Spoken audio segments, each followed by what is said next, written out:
সে দিনে সাবু দিয়ে এইভাবে আমি একটা খাবার বানিয়ে ফেললাম। দেখো এটাকে তোমরা কি নাম দিতে চাও, এটা কিন্তু ব্রেকফাস্টেও খাওয়া যায়। যাই হোক, সাবুটাকে প্রথমে আগের দিন রাত্রির থেকে ভিজিয়ে রেখেছিলাম, দিয়ে জাস্ট জলটা ঝরিয়ে এটা কিন্তু আমার একটা এগ বয়লার।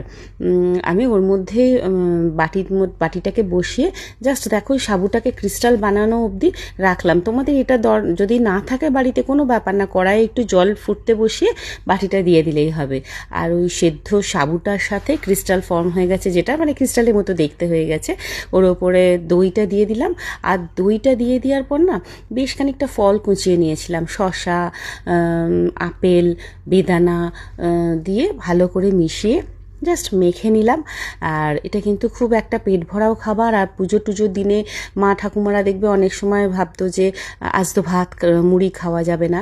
তো যাই হোক, এতে তোমরা কিছু বাদামও দিতে পারো। আমি বাদামটা শুধু মুখে খেয়ে নিয়েছিলাম, আলমন্ডগুলো, তাই দিতে পারলাম না। আর মিশিয়ে দিলাম একটা মতো কলা। খেতে কিন্তু খুবই উপাদেয় হয়। তোমরা জানিও তোমাদের কেমন লাগলো।